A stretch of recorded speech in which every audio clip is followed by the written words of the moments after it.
से हमें D form मिलेगा। ओके, एंड उसको हमने यहाँ जो ऑस्टेनाइट है उसको हमने T1 austenite, pseudo elastic effect मतलब कि जो सुपर इलास्टिसिटी है उसको हमने सूडो इलास्टिक से डिनोट किया है, एंड मर्टेनसाइट जो है उसको हमने T2 से डिनोट किया है। उसके बाद है applications of shape memory alloys. Shape memory alloys की कौन सी एप्लीकेशंस है वो, ये जो है वो सूडो इलास्टिक इफेक्ट हमें देगा। फर्स्ट जो है वो glass frames, second medical tools, cellular phone antennas, ये सभी जो है वो सूडो इलास्टिसिटी इफेक्ट पे डिपेंडेंट है। Orthodontic arches. Commercial shape memory alloys कौन सी है वो हम देखने वाले हैं। Nickel titanium alloy, manganese copper, combination of manganese copper, then Ti PD Ni का कॉम्बिनेशन है, and Ni Ti HF and In Ti का कॉम्बिनेशन है। वो जो ये जो सभी है वो कॉमर्शियल शेप मेमोरी एलॉयज़ है। उसके बाद है applications of shape memory alloys. Shape memory alloys का किधर जनरली एप्लीकेशन होती है वो, तो फर्स्ट है aircraft and space industries, automobile industry, medical field, consumer product. उसके एडवांटेजेस कौन से हैं शेप मेमोरी एलॉयज़ के, so biocompatible, diverse field of application, good mechanical properties. Okay, disadvantages कौन से हैं, they are high expensive to manufacture and machine it, मतलब कि ये जो शेप मेमोरी एलॉयज़ है वो बहुत ही एक्सपेंसिव होते हैं। ये टोटली PPT बेस ही हमने लेक्चर बनाया है जिससे आपको पता चल सके कि कैसे आगे हम समझ सकते हैं लेक्चर। अब जो नेक्स्ट जो है वो बायोमटेरियल्स है, उसमें फर्स्ट देखेंगे introduction, second definition, third types and factors मतलब कि selection of material and applications. Introduction of biomaterials में हम देखेंगे ये जो है वो हम देख सकते हैं कि हम बायोमटेरियल का किधर यूज़ कर सकते हैं। जनरली कोई भी फिज़िकल प्रॉब्लम होता है तो हम बायोमटेरियल का यूज़ करते हैं। ओके, जैसे कि ये आई है मतलब कि ग्लासेस, लेंसिस है, फिर हार्ट वाल, देन बोन रिप्लेसमेंट, वो सब कुछ हम आगे देखने वाले हैं। ओके, ये सभी मटेरियल्स लिखे हैं हमने, मतलब कि ये जो हमारी बॉडी है उसमें बायोमटेरियल का हम यूज़ कर सकते हैं, मगर उसमें दो तरह के फैक्टर्स होते हैं। फर्स्ट जो है वो बायोफंक्शनल और दूसरा जो है बायोकम्पेटिबल। क्या है वो हम आगे देखने वाले हैं। डेफिनेशन क्या है बायोमटेरियल की, so the definition of biomaterial is materials with novel chemical, physical, mechanical or intelligent properties produced through process that mimic biological phenomena। मतलब कि ये जो मटेरियल्स है वो टोटली हम बायोलॉजिकल जो हमारी एप्लीकेशन है उसमें हम यूज़ कर सकते हैं। उसके बाद है दे आर सिंथेटिक और natural materials like metals and alloys, polymer, ceramics, composites and natural material भी हमें देखेंगे आगे। नेचुरल बायो मटेरियल ओके, वो कोलेजन है ओके, जो हेयर में से प्रोड्यूस होता है, वो हम आगे देखने वाले हैं। So what is the definition of bio material, they are this is the second point, they are the synthetic और natural materials like metals, alloys, polymer, ceramics, composites.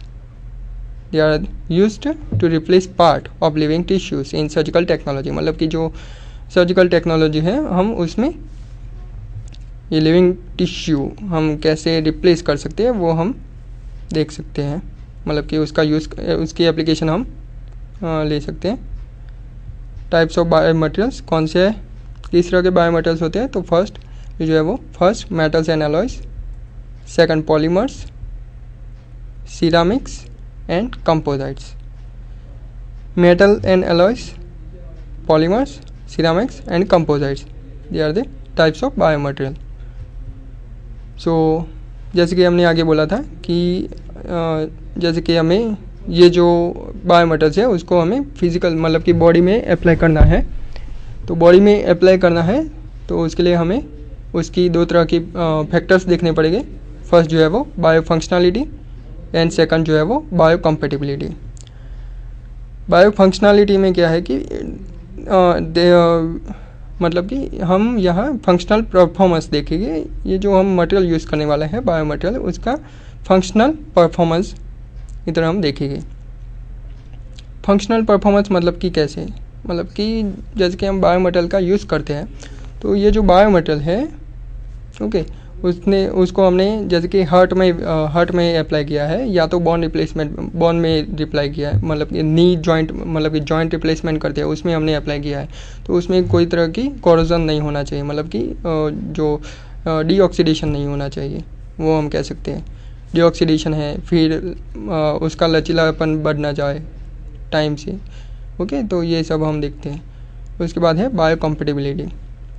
Bio compatibility में क्या है, इफ़ेक्ट्स एंड साइड इफ़ेक्ट्स, मतलब कि reactions कहते हैं। Bio compatibility मतलब कि जैसे कि हमें पता है कि कोई ड्रग्स है और मटेरियल्स है, उसकी किसी को एलर्जीज होती है, तो ये जो एलर्जीज है उसको हम यहाँ बायो कंपेटिबिलिटी बोलेंगे। तो फर्स्ट जो है वो फर्स्ट फैक्टर कौन सा है, बायो फंक्शनलिटी, मतलब कि यहाँ फंक्शनल परफॉर्मेंस देखा जाएगा मटेरियल का। एंड दूसरा जो है वो बायो कंपेटिबिलिटी, मतलब कि इफेक्ट्स एंड साइड इफेक्ट्स, मतलब कि reactions, okay. Then metal and alloy bio materials. तो metal and alloy bio materials में कौन से आते हैं, तो निकल, टिटानियम, उसमें bond plates, stents, orthopaedic wires. Metal alloy bio material का किधर यूज़ होता है वो हम यहाँ देख रहे हैं। फिर है कोबाल्ट, क्रोमियम, मॉलिब्डेनम का कॉम्बिनेशन, एंड क्रोमियम, निकल, क्रोमियम एंड मॉलिब्डेनम का कॉम्बिनेशन, वो हम किधर यूज़ कर सकते हैं, मतलब कि उसकी एप्लीकेशन कौन सी है, तो bone and joint replacement, heart valves, dental implants, okay. उसके बाद है तीसरी जो है वो सिल्वर प्रोडक्ट्स। सिल्वर प्रोडक्ट्स का यूज़ किधर होता है वो हम देखेंगे, जैसे कि एंटीबैक्टीरियल एजेंट्स। एंटीबैक्टीरियल एजेंट्स में क्या आता है, जैसे कि लिक्विड्स आते हैं, एंटीबैक्टीरियल लिक्विड्स, वो हम देखेंगे आगे। उसके बाद है 316L स्टेनलेस स्टील, उसका यूज़ किधर होता है, fracture fixation, stands, surgical instruments. और उसके बाद है मेटल एलॉय बायो मटेरियल की फिफ्थ एप्लीकेशन, वो है HgAgNSN का कॉम्बिनेशन, एमएलगम एंड गोल्ड एलॉयस, उसका यूज़ किधर होगा, डेंटल रिस्टोरेशन में। तो ये हमने देखा मेटल एलॉय मटेरियल की एप्लीकेशंस, जैसे कि उसकी वाइड एप्लीकेशन है, मगर हमने यहाँ 5 मटेरियल की एप्लीकेशन यहाँ हमने देखी, ये सब जो है वो। उसके बाद जो है पॉलीमर्स बायोमटेरियल। पॉलीमर्स बायोमटेरियल में हमने क्या देखा, सो पॉलीमर बायोमटेरियल जो है उसमें polyamide, non degradable polypropylene used in sutures. उसके बाद है पॉलीइथिलीन।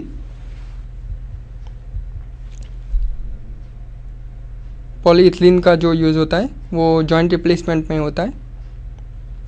उसके बाद है PTFE, मतलब कि पॉलीटेट्राफ्लोरोइथिलीन, उसका यूज़ होगा soft tissue augmentation and vascular prosthesis. उसके बाद पॉलीमर की फोर्थ मटेरियल है पॉलिस्टर्स, उसका यूज़ किधर होगा, वैस्कुलर प्रोस्थेसिस एंड इंट्राओक्युलर लेंसिस, उसको हम शॉर्ट में कहेंगे IOL। एंड उसके बाद है PMMA, पॉलीमिथाइल मेथाक्रिलेट। PMMA उसका जो फुल फॉर्म है वो पॉलीमिथाइल मेथाक्रिलेट है, उसका यूज़ होगा बॉन्ड सीमेंट, मतलब कि जो जैसे कि हम कहते हैं कि किसी की नी में जगह रह गई है, तो वो जो जगह है वो हम ये सीमेंट से, बॉन्ड सीमेंट से हम फिल कर सकते हैं। उसके बाद नेक्स्ट जो है बायोसिरामिक्स। बायोसिरामिक्स में कौन से मटेरियल आते हैं एंड उसकी एप्लीकेशन क्या है वो अब हम देखने वाले हैं। सो फर्स्ट मटेरियल है बायोसिरामिक्स में एल्यूमिना। उसका यूज़ होगा joint replacement, dental implants. Mostly सभी जो हम यहाँ से देख पा रहे हैं कि जॉइंट रिप्लेसमेंट में सभी मटेरियल का यूज़ हो रहा है, वैसे ही डेंटल इम्प्लांट्स में भी यूज़ हो रहा है। वो हम आगे इमेजेस से देखेंगे कि कैसे ये सब मटेरियल का use dental implants, joint replacement and full body में होता है। तो यहाँ जो फर्स्ट मटेरियल है एल्यूमिना, उसकी एप्लीकेशन है joint replacement, dental implants. Second जो है वो एपेटाइट सिरामिक्स। एपेटाइट सिरामिक्स उसकी जो एप्लीकेशन है वो सिंथेटिक बॉन्ड। उसके बाद है थर्ड मटेरियल जिरकोनिया, उसका भी यूज़ होगा जॉइंट रिप्लेसमेंट में। उसके बाद है बायो एक्टिव ग्लासेस, उसका यूज़ होगा बॉन्ड रिप्लेसमेंट। इसके बाद है कार्बन मटेरियल इन बायोसिरामिक्स, उसका यूज़ होगा heart valves, dental implants. And last में है पोर्सिलिन, उसका जो यूज़ होगा वो डेंटल रिस्टोरेशन में यूज़ होगा। तो ये जो सभी मटेरियल है बायोसिरामिक्स मटेरियल, उसकी एप्लीकेशन है हमने इधर देखी। उसके बाद है कंपोजिट्स, जैसे कि बहुत ही वाइड एप्लीकेशन होती है मगर हमने यहाँ लिमिटेड एप्लीकेशन देखी है। फर्स्ट है मटेरियल BIS 6MA क्वार्ट्स और सिलिका फिल्टर, उसका जो यूज़ होगा डेंटल रिस्टोरेशन में यूज़ होगा। एंड आगे जैसे कि हमने देखा था PMMA ग्लास फिल्टर्स, उसका यूज़ होगा डेंटल सीमेंट, उसमें उसका यूज़ होगा। PMMA का फुल फॉर्म है पॉलीमिथाइल मेथाक्रिलेट। फिर से दोहरा रहा हूँ, पॉलीमिथाइल मेथाक्रिलेट। ओके, PMMA से हमने उसको शॉर्ट में बतलाया है। उसके बाद applications of biomaterial. So application of biomaterial हम यहाँ से देख सकते हैं, जैसे कि जॉइंट रिप्लेसमेंट, ये हम यहाँ से देख सकते हैं। जॉइंट रिप्लेसमेंट में हमने बायोमेटल का यूज़ किया है, या ये जो यूज़ किया है वो मेटल या हमने जो यूज़ किया है वो है मेटल एंड एलॉय बायोमटेरियल। यहाँ जैसे कि जॉइंट से हम देख सकते हैं, ये भी ये जो है। ओके, उसके बाद नेक्स्ट जो है वो ये यहाँ जो हमने बायोमेटल का यूज़ किया है वो इधर ये हम देख सकते हैं इधर से। तो ये जो है वो मेटल एंड एलॉय बायोमेटल की एप्लीकेशन हम इधर देख रहे हैं। ये जो हम इधर से देख रहे हैं वो। उसके बाद है हार्ट वाल्व का यूज़ किधर हो रहा है, तो वो हम मतलब कि ये जो है वो स्टेंट्स ये हम देख सकते हैं। स्टेंट प्लेस्ड हार्ट वाल्व में हम स्टेंट प्लेस किया है। जैसे कि ब्लॉक होता है हार्ट की, जो मतलब कि जो ट्यूब होती है, कॉर्नरी ट्यूब होती है, वो जैसे ब्लॉक होती है तो हमें वहाँ स्टेंट का यूज़ करना पड़ता है। उसके बाद है जैसे कि आपने देखा ही होगा कि इस तरह के वायर, ये जो मतलब कि ये जो वायर है उसका यूज़ कर सकते हैं हम इस तरह।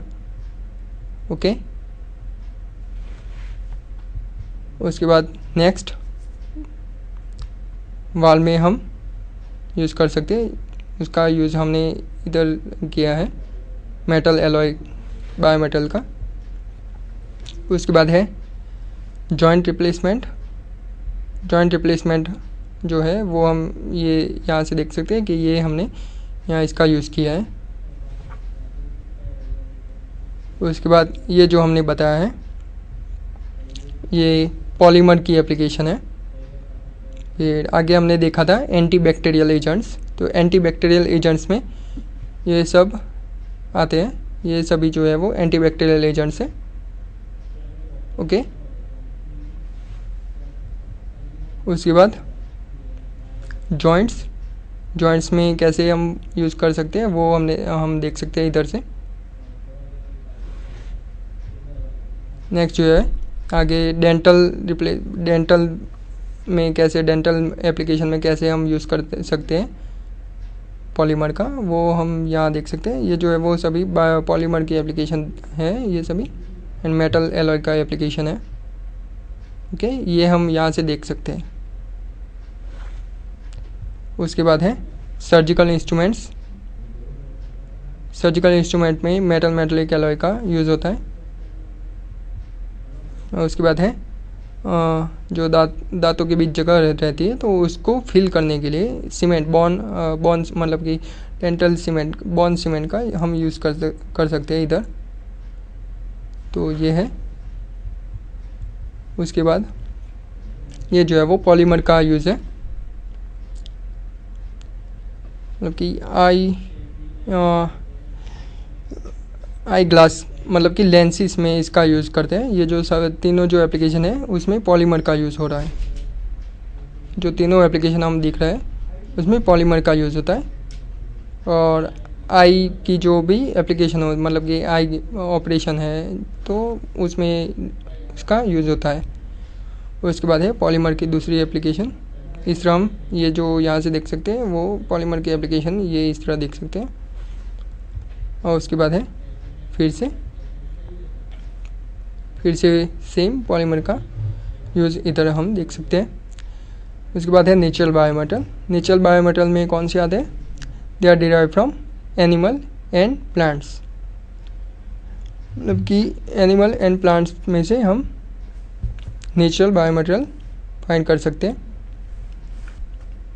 तो उसके एग्जांपल हम इधर से देख सकते हैं। Collagen, keratin obtain from hair, cellulose from plants, chitin from insects and crustaceans. Okay, तो हम यहाँ तक रखते हैं। तो अब तक हमने क्या देखा? तो टोटल जो न्यू इंजीनियरिंग मटेरियल है उसमें हमने सभी मटेरियल्स देखे। फर्स्ट जो था वो है मेटलिक ग्लासेस। दूसरा जो था हमने देखा नैनो मटेरियल्स। उसके बाद तीसरा जो हमने देखा शेप मेमोरी एलॉयस।